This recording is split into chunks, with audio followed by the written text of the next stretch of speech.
Welcome to Move Like This, brought to you by the Accounting Move Project and sponsored by Moss Adams and Sapro. On this podcast, we share ideas and hear from guests about how they find, retain, develop, and advance women and other underrepresented groups in their accounting firms. Now, on to our guest. Hello, and thank you for being here today for this episode of Move Like This. I am very much looking forward to talking to Liz Barentzen. She is the Vice President of Operations and Talent Initiatives for the Center for Audit Quality. Thank you for being here today, Liz. Thanks for having me. I'm really excited for this conversation and I'm honored that you were able to find out about Accounting Plus and invite me here. Absolutely. So you are a busy woman, like many of us, of course. And much of your work seems to be around identifying and implementing ways to improve the accounting profession and attract young people to it. So, before we dig too deeply into the talent shortage, tell us a little bit about what you do at the Center for Audit Quality. Sure. I am my title at the CAQ is the Vice President of Operations and Talent Initiatives. On the operations side, CAQ is very small. We're only 25 people. We're affiliated with the AICK, which is a much larger organization. And um, and so on the ops side, AICPA covers a lot of our back office operations side. So it's more of a smaller part of my job. Plus, I have a great team of folks that really fill in here on that. Our board, just for awareness, is made up of the CEOs of the Big Four, as well as the CEOs of Grant Thornton, RSM, Crow, and BDO. Barry Melanson of the AICK sits on our board, as well as 3 other independent board members. And so our work in the talent space as the talent initiatives is really centered on recently Accounting Plus, which we launched in 2022. January 22 is when we launched this. It's a broad national brand awareness marketing campaign aimed at reaching younger talent. We're talking about students that are at the high school and early college levels, and specifically underrepresented talent. And we talk about underrepresented in the profession. We at earlier stages, and it's different from later stages within the profession, but at earlier stages coming into the profession, this is Black and Latino and Hispanic talent. And so Accounting Plus is part of that, but part of what I do as well is we have given our situation and who our board makeup is, we really important mission of the CAQ is our convening power. So I also work with the chief diversity officers and heads of talent leaders from our organizations, and there is sharing of best practices across our firms. But ultimately, this work earlier in the pipeline, we know that this can be done collectively and together.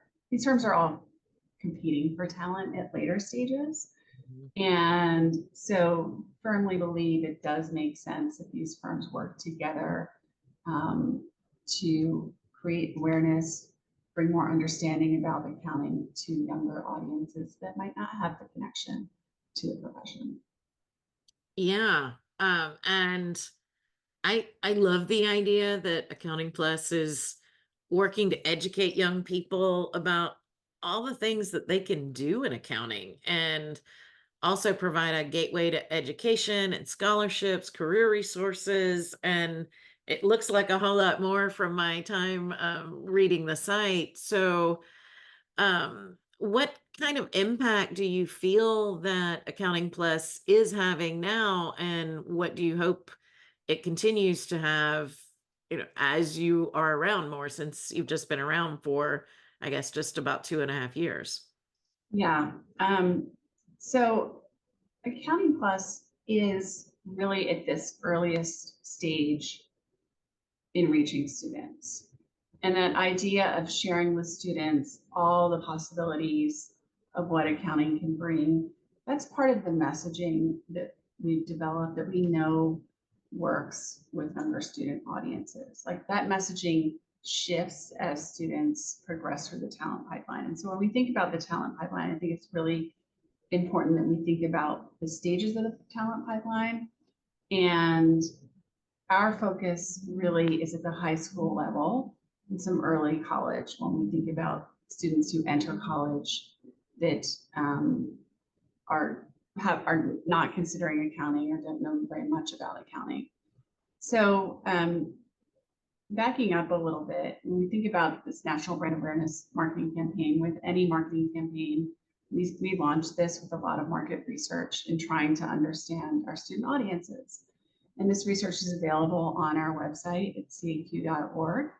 And I think it's really valuable for anyone who's trying to talk about accounting to student audiences, and specifically, I would say actually, no matter what racial or ethnic demographic of student audiences, I think there's commonality in what messages resonate, especially for students that don't have this connection.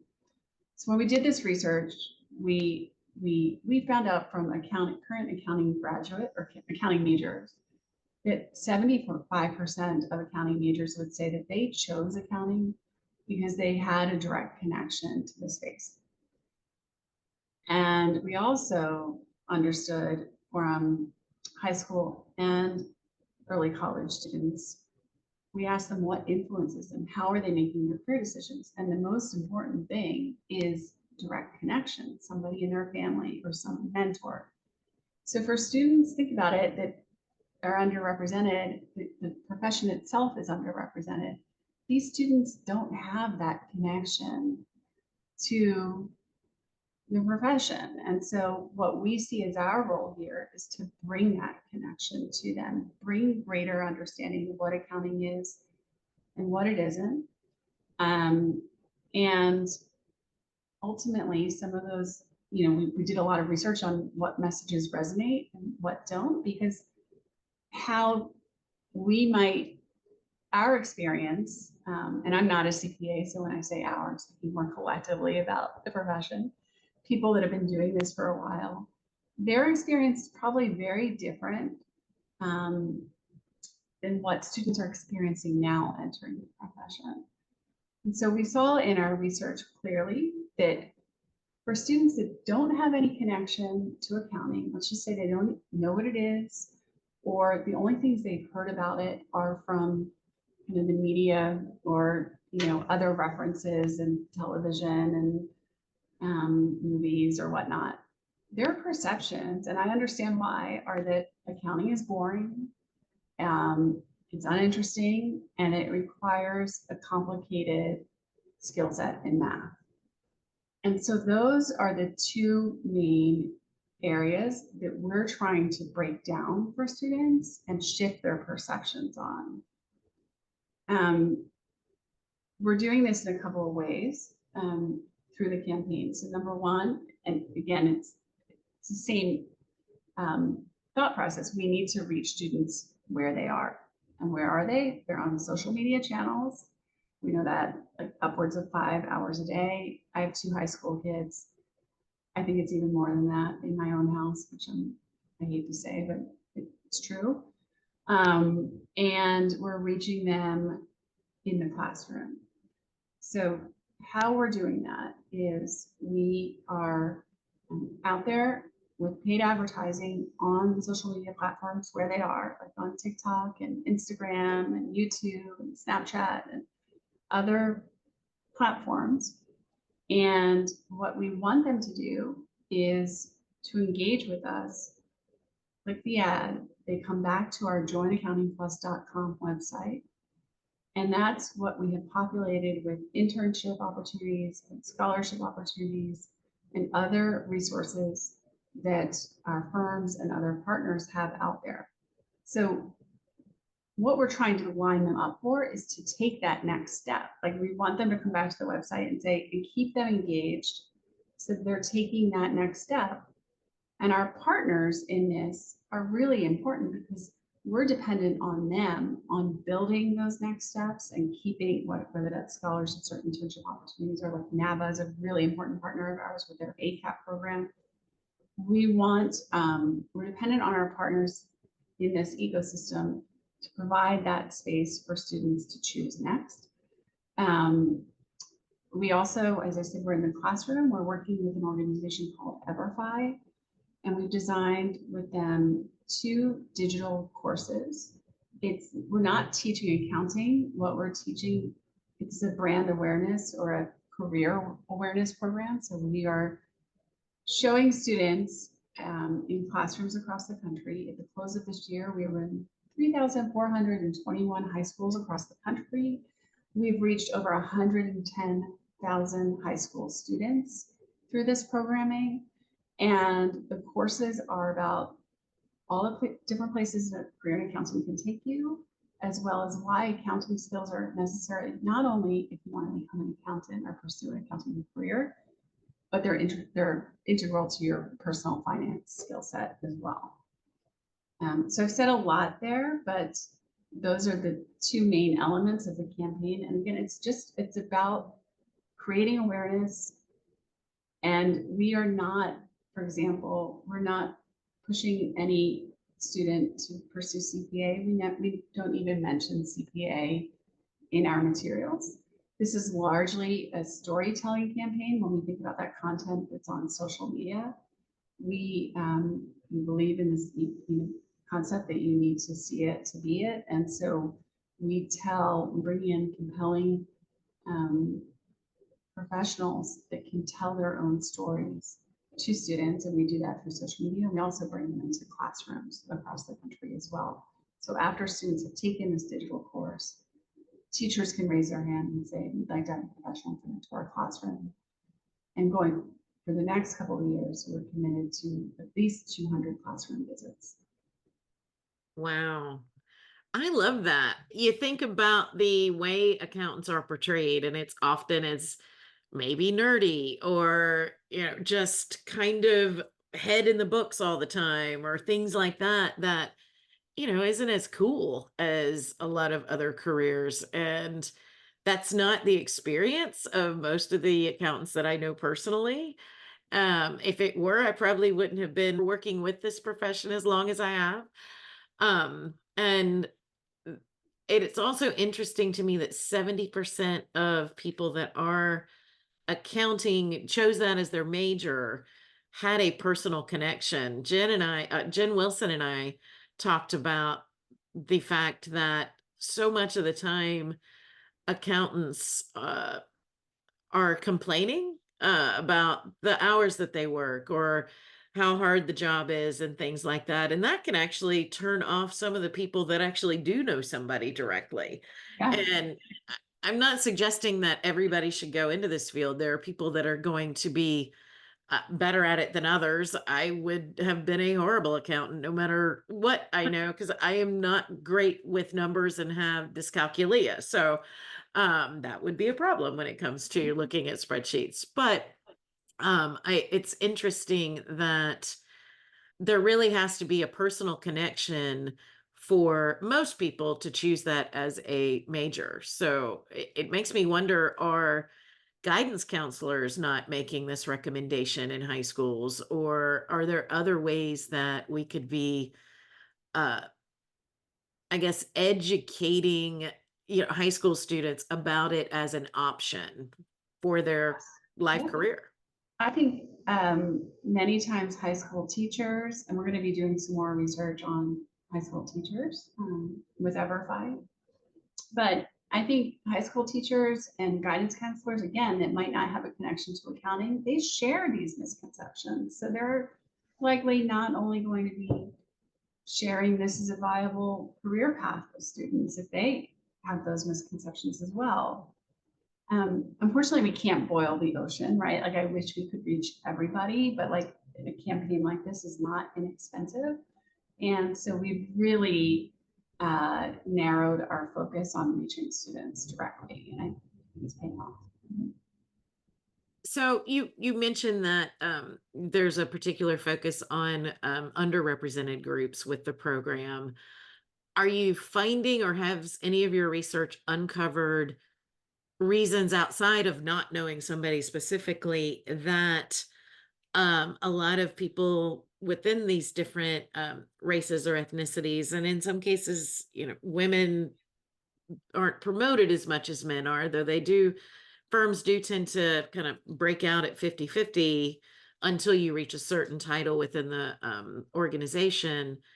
Uh, are there stories that you're hearing that kind of demonstrate why underrepresented groups are pursuing accounting at an even lesser rate than, say, um, people that are white?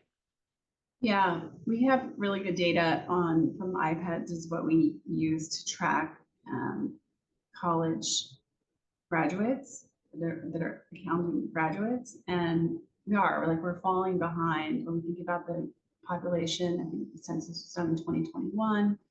13.6% of the population identified as Black or African American. Um, only 9.5% of Black or African Americans of the college graduates are Black or African American. So there's already a gap with the number of college graduates. But then when you look at accounting, only 7.16% of accounting majors are Black or African American. So we're falling behind. We're not reaching parity like some other majors are. And I think it does go back to this basic awareness and understanding. For example, in high schools across the country, in low to moderate income high schools, a very large percent of low to moderate income high schools do not offer AP calculus, right? So if you're a student and your perception is that accounting, you have an idea of what accounting is and you're even thinking about it, your perception might be, oh, it requires calculus. I've never had calculus. I'm not good at calculus. We see that in our data that African American Black students rate themselves lower on math skills. So they're kind of writing themselves off to begin with. And that's why it's really important to change some of those misconceptions. Um, I think this idea of connection is really, really important. So students aren't seeing those connections later, at later stages within the profession. We shared that 75% of accounting graduates not, choosing it because they had that connection. So if you're a Black, African American, Hispanic student, you don't know much about accounting at all, and if you do know some accountants, it might be more rare that you do because of the makeup of the profession. Yeah, and then I do think, there's work that's being done by our member firms when we think about retention at later stages. That's why I think the pipeline is really, really important that we increase these numbers coming into the profession because there are limited numbers of underrepresented professionals in the profession. I worry about at later stages that firms are poaching from one another to meet their own Mhm. goals and targets, and what good does that to anybody? So I think working at at these younger stages and creating this awareness and increasing this pipeline funnel overall is really, really critical. Yeah, I agree. I think another area that, if they are further along in the process and or even graduated with an accounting degree and trying to decide whether pursue public accounting or going more into the corporate space, is what sort of representation do they see in leadership as well?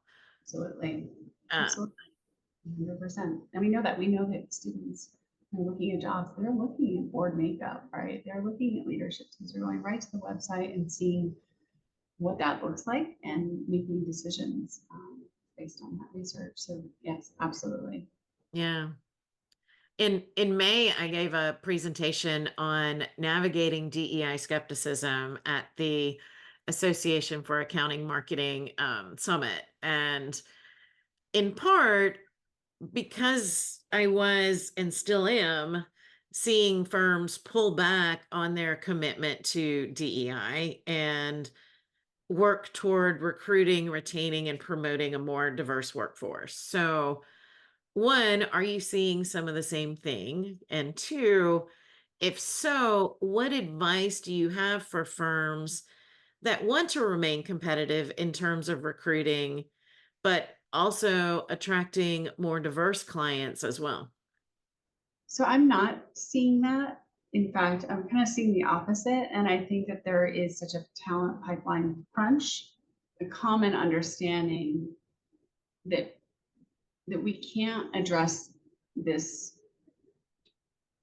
overall talent pipeline crunch within the industry unless we address the diversity, equity, and inclusion issue. Because we know that students from Gen Z students care deeply about joining diverse, equitable workplaces. And so if we want to attract any talent to this profession, we have to lean in to attracting diverse talent. Chief diversity officers from our member firms that I've talked to, none of them say they're scaling back. And I can happily report that we funded our Accounting Plus campaign, which is not an inexpensive national brand awareness marketing campaign. I've learned a lot. I'm not more of a HR, culture, organizational development background, and I was a lawyer before that. But so I've learned a lot about marketing. This is not an inexpensive proposition, and we had funded this. Largely, the Big Four had funded 80% of the campaign, and our other four partners had up to 90% was funded by our 8 member firms. The additional 10% came from state societies, other organizations like FAF and the ACPA and NABA. We just have gotten commitment from our 8 member firms that they will be funding this campaign in its entirety going forward for the next 2 years. So we have funding for 2026 for this to continue, and I believe it will continue after that because we're seeing such great results with the work we're doing, and I don't think this talent crunch is going to go away. No, it is definitely not going away. And it's as country, we are getting more and more diverse. We are reaching the point where it is no longer a white majority nation within the next probably, I think it's 15 years or so. Or something. Yeah, no, I think that's right. I think it's 2035 will be majority that is currently underrepresented. Will be, Yeah. yes. Yep. Um, so the pulling back on it, I think my experience there has been with I tend to work with much smaller firms. So I think some of them are pulling back on that. But I agree, it's absolutely counterintuitive. And it's something that we should all be focused on. And I'm glad to hear that you have the buy-in and financial support you need to take this campaign through the next number of years. And hopefully, it's one of those things you're trying to reach people in high school. So you're not really going to know the impact for a number of years because you have to get through college and see where these college students decide to go work. So there's a bit of faith, I think, involved in it.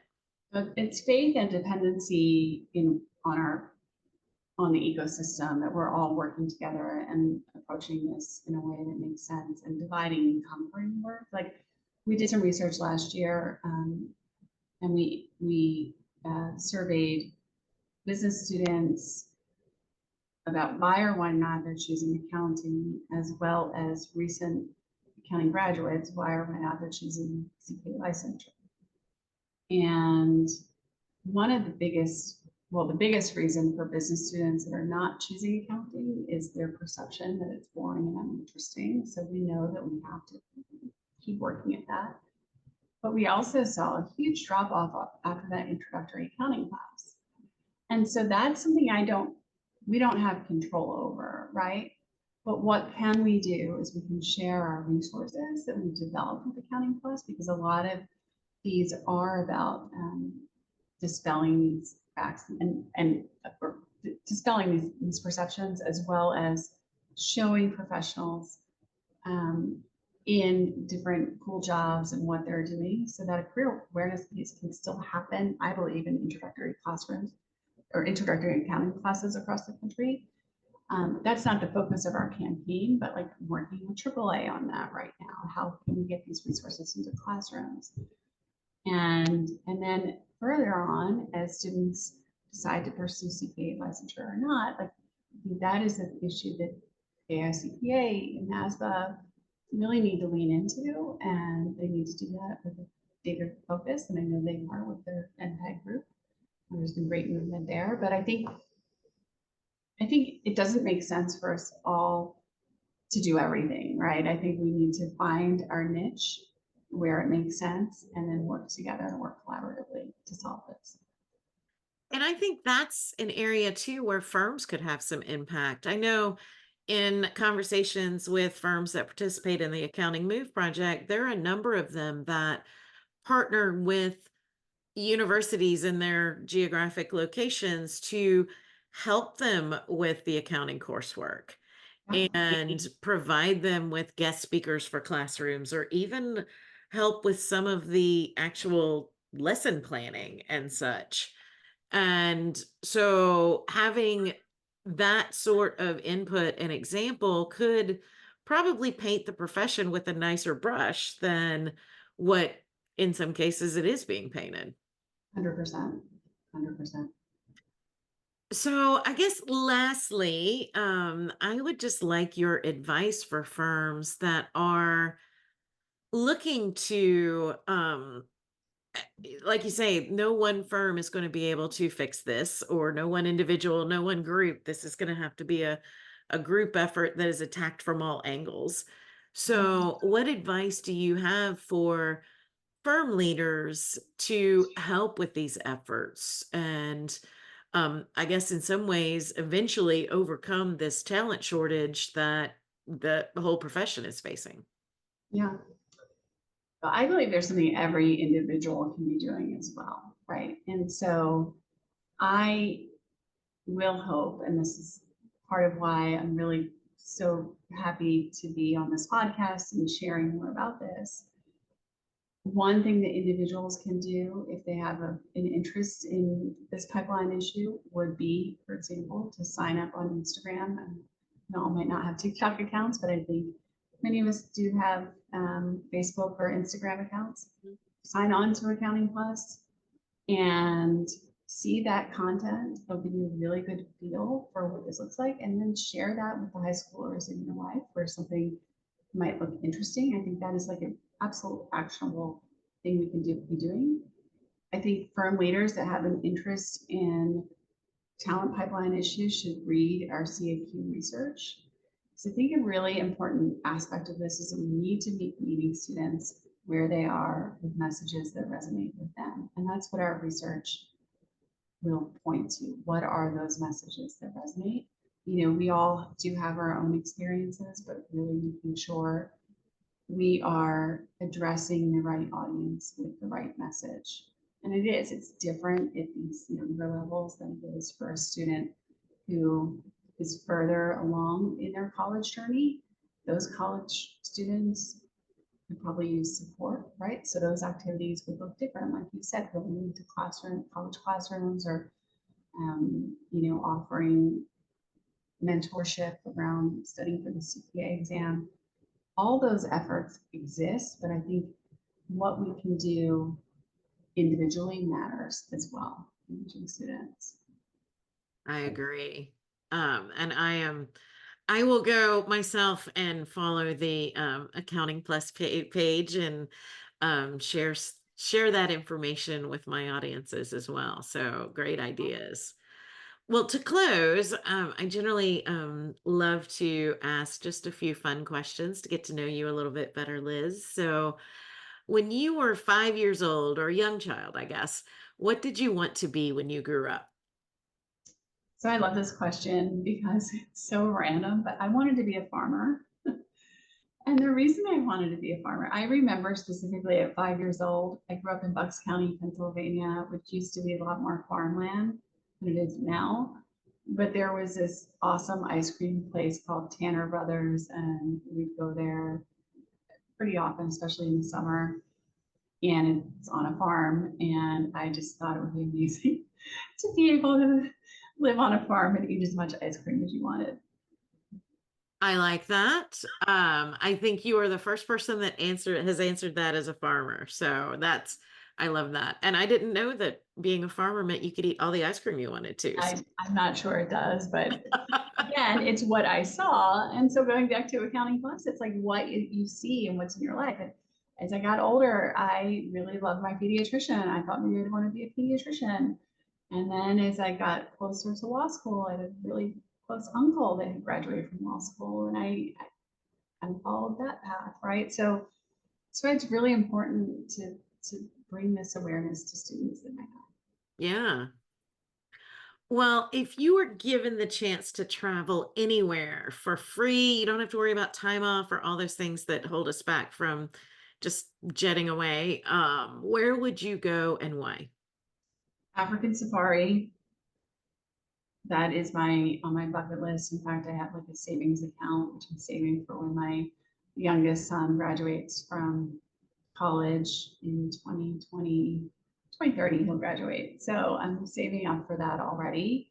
And it's not an inexpensive endeavor for a family of four to do that, but that's really on my bucket list. That is on my bucket list as well. I would love the idea of doing that. And now, in following your example, I need to start my own savings account to save up for it. Yeah, And finally, if you could have one superpower, what would it be? this is a great question. So you know the movie Superman where he goes back in time and he reverses time by flying around the world like a million times, and I would love to have that superpower. Meaning, I do. I look back in points of this country's history, and if we had made different decisions, I can't help but wonder where we would be today, and think maybe we'd be in a much better place than we are today on some of, especially social justice issues, which is and climate change initiatives, which is really what drive me every day. Okay, if I had the magic wand to give superpowers, I would totally give that to you for the reasons you mentioned and even more. And again, I really appreciate you being here today, Liz, and thoroughly enjoyed this conversation and learned so much myself. So I hope to have you back at some point in the future to hear the latest on what is going on. And I really appreciate you being here. Thank you so much. I'd love to come back. Thank you for listening to Move Like This, brought to you by the Accounting Move Project and sponsored by Moss Adams and SACPRO. If you'd like to learn more, visit our website at accountingmoveproject.com. Don't forget to subscribe and share with your friends and colleagues too. I'm your host, Bonnie Buell Russick, and until next time, keep moving forward.